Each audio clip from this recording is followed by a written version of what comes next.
where I work out some of my ideas physically. After I've spent some time in there thinking, and I need to actually get something out. This is it. Practice my saxophone here and paint and put together my models.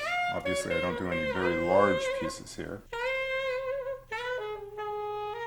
I can't remember exactly when, about 1973.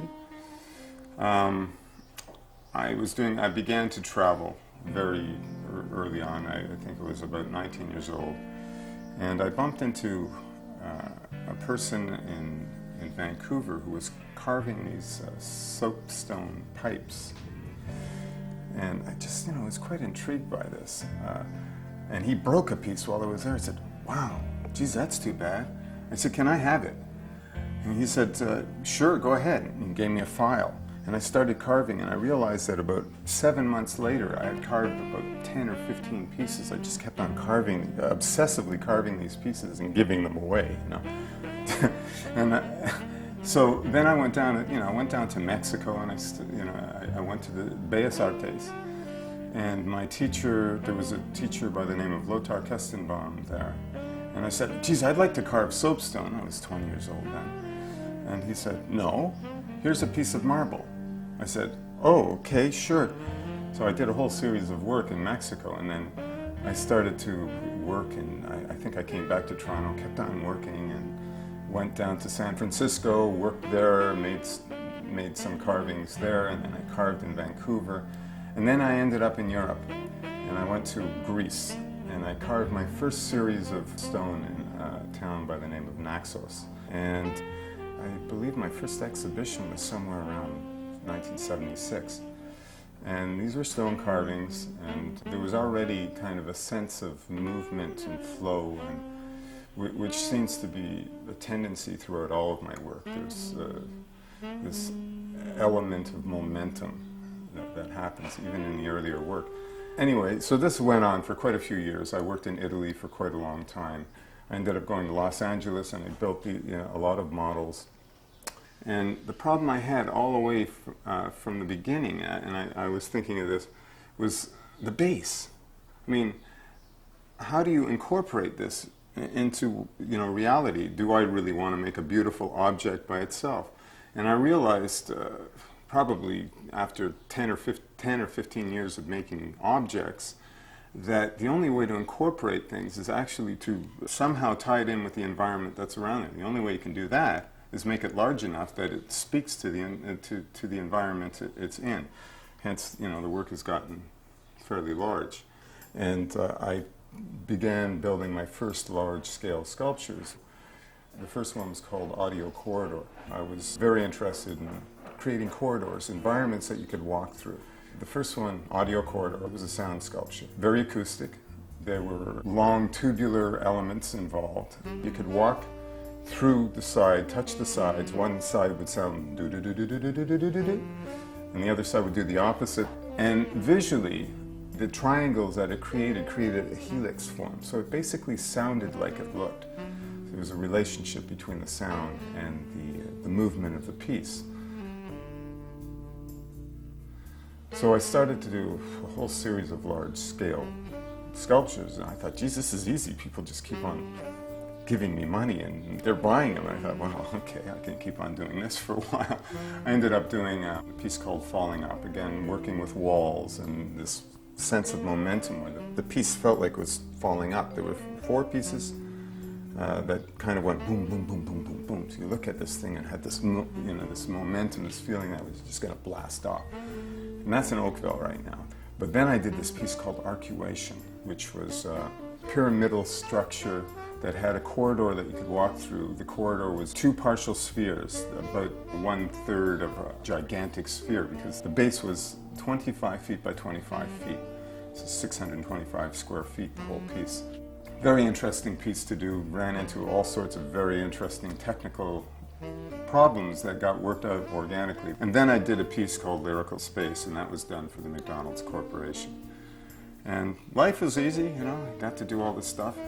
This is the 80s, I was having exhibitions and selling work. Wow, this is great. Things slowed down a bit, and then it gave me enough time to start thinking about other other work. Good thing, you know, about going broke at times. After that, about 1986, I started to think, geez, what the hell am I doing?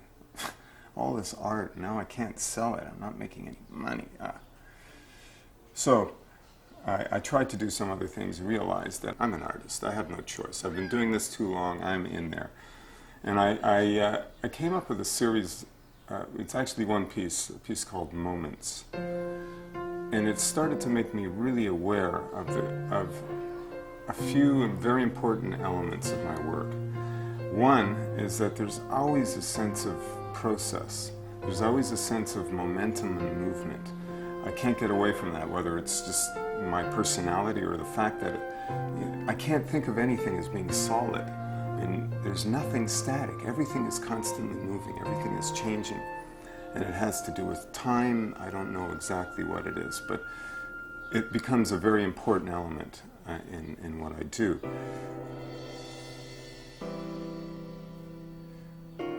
Moments was an important piece because it wove two different time elements together, which was, there's a wall that was very much a structured wall. It was made of marble, but there were 9 pieces and the wall had a finite filmic quality to it. So it kind of talked about ascent and descent, the idea of things have a lifespan. But the platform was doing something else completely within a different time signature in a sense. And it was inspired by wave motion, water, sand, dunes, that kind of thing. It's almost like an amoeba dividing and becoming more than one. So this became an important notion through all of my work afterwards.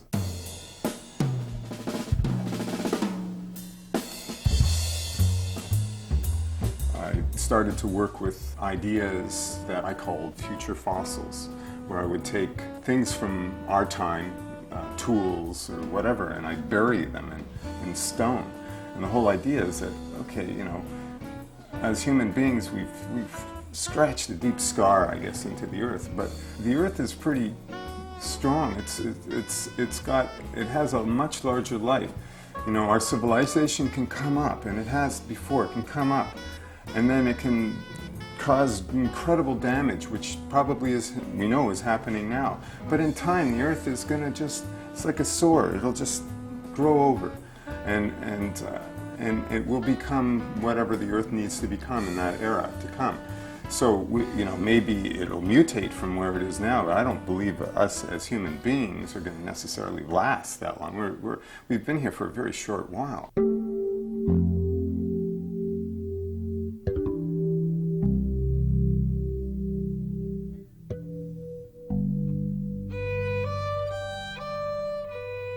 Serpentine mounds. Vidana, Zach, and I thought about this quite a bit. There are quite a few parallels in our work together. For me, though, serpentine mounds is almost like a gigantic future fossil. But it shows another element. One of the things that was very important to me is to create a sense of momentum and almost traffic in these mounds that are stuck in time. They're just like, they've been caught in the mud. It's all in the patterning. They feel like they're moving. They can possibly continue down below the earth. It's been revealed. It's somewhat like an archaeological dig, and very much ties in with the concepts at that time with future fossils. A lot of my work in the past conceptually deals with the movement through time, using man-made objects that are obsolete and embedding them in geological surfaces is an interesting thing for me, because it's the actual fact that the cars are no longer being used, that they're not what they were originally made for. They have a history, and then they're being embedded in this geology, and they become almost like a part of an archaeological dig. So the idea of time moving, it almost is an organic notion. And I remember the first time I really thought about that, I was living in Italy, and I was walking through a town called Lucca. And you walk down the roads and you look at the walls, and I don't know when they did this, but they made a law that if you're going to do any renovation, you have to leave a part of the history in that wall. So you're looking at these walls and you're seeing modern renovated windows, and then right beside it there's like an Etruscan window left in there and concreted in, but still the line of that, and then you'll see some of the Renaissance in there, and you're going, wow, you're seeing layers of time, you know? And the whole idea of layering time in objects, creating art that shows that process, just showing a whole span of history, even whether it's contrived, it's being made.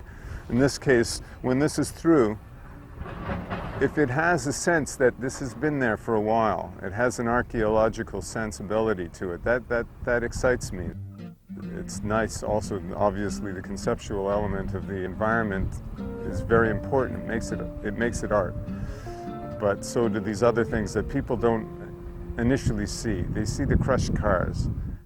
The interesting thing is also how two artists can work together and make something really exciting, and even more than just ourselves alone. You know, because it ties in with a lot of ideas that we both have. We're going to actually build a project that'll open up at the same time as this, downtown at the Dillion White Gallery, with the help of Toronto Waste.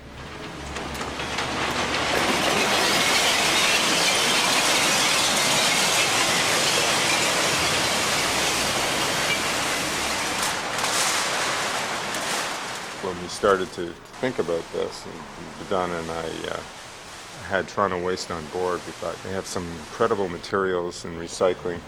We saw the cans, and it was the most solid thing we could work with, and it had wonderful graphic, and it looked like it's something that would be workable. So we put together the model, and then I created a digital collage to see what this thing would look like.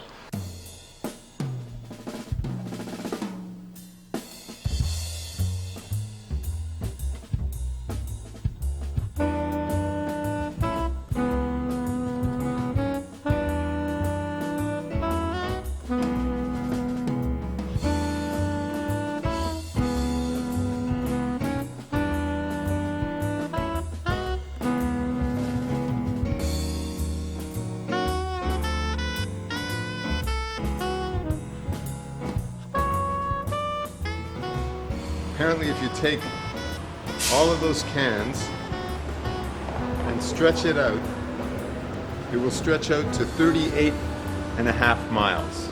38.5 miles. Okay, that's very good. There's 55 of these. They weigh 400 apiece. So that weighs 611,000 pounds.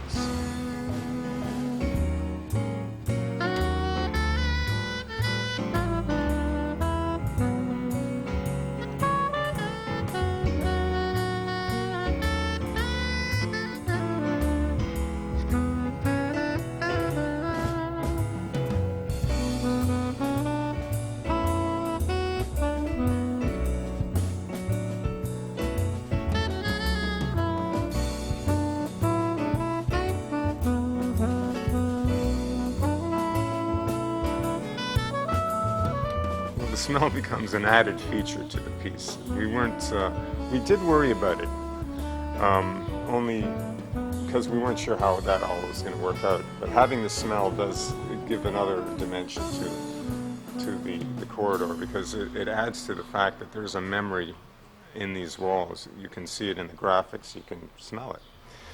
And that to me is quite important, because of my desire always to work with the idea of process and transience of time, movement of time. So you have the history, you have the building blocks and then later on it's taken away and it becomes sheet metal. So it has a whole process of time there, and the smell becomes part of that memory. It does have the sense that when you come into the gallery, you're going to be kind of pulled in towards it, and as you go through it, you're going to get this claustrophobic sense, and then you're going to be squished out the other end. There are 600,000 cans in this Pop Can corridor. And we drank every single one of those pops. I think I've had enough of pop.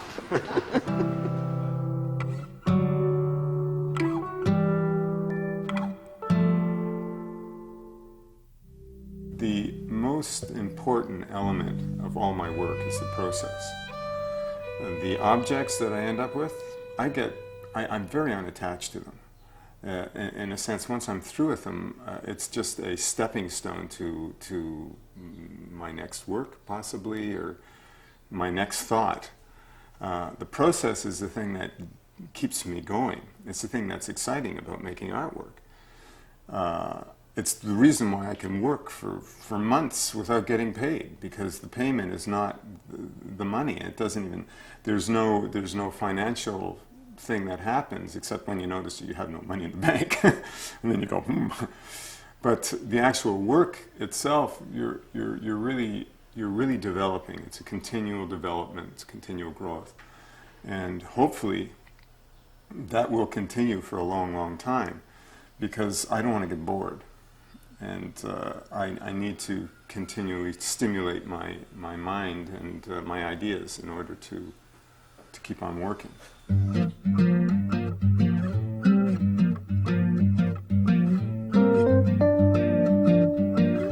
A few years back, a good friend of mine, Larry Middlestad, he's a very good painter. He used to live on Marion Street, and I just, was going over to his house a lot, and he's doing a series of drawings, doing a new series of work, and I just got very curious. And I said, well, I wonder if I could start thinking some ideas through. And so he said, well, do some studies. I said, no. What paint should I buy?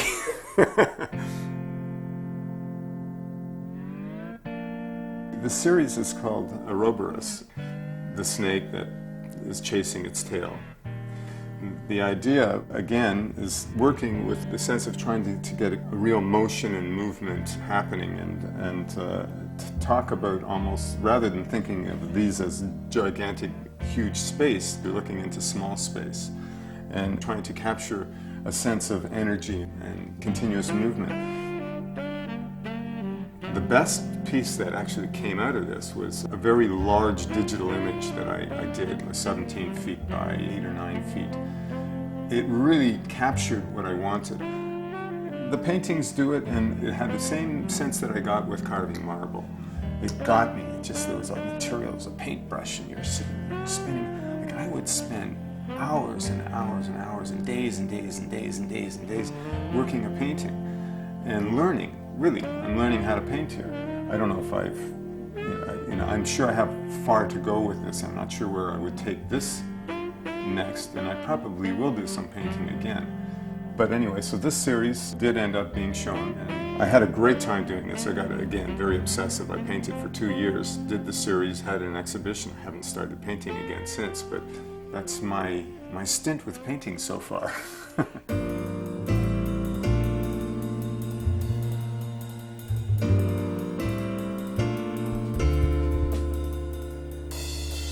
I never had a formal art education.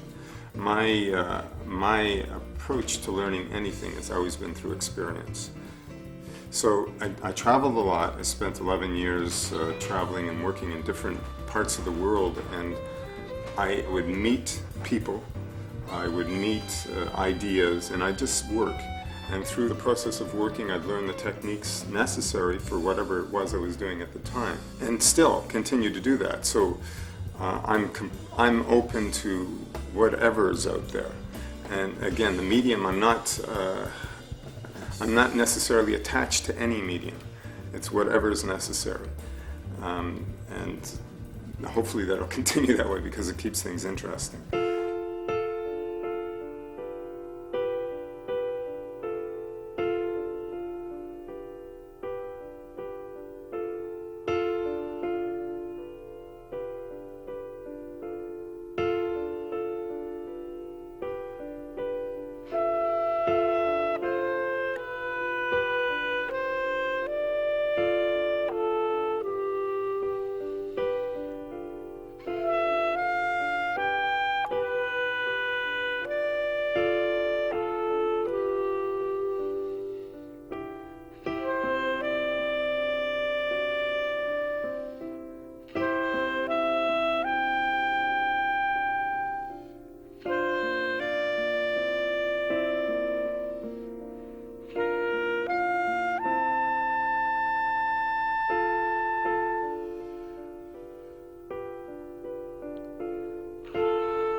Well, I think life hopefully can be a joyous, continuous, joyous occasion with some ups and downs that give you a little momentum. You got to have a certain amount of friction or the wheel doesn't turn.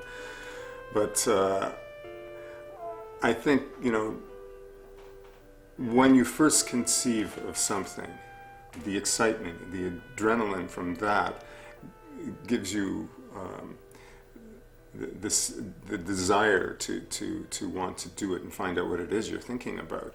And I would say a very strong part of joy in making art comes from that initial moment, that moment of inspiration. You know, then you got to think about it and try to figure out what it is. What you click something, there's a little flash there. It's like, what is that flash? So then you got to work it out. You got to look for it. You got to uncover it. So, you know, and you know, this happens from so many different directions. Everywhere you can go, you've got the whole universe in front of you.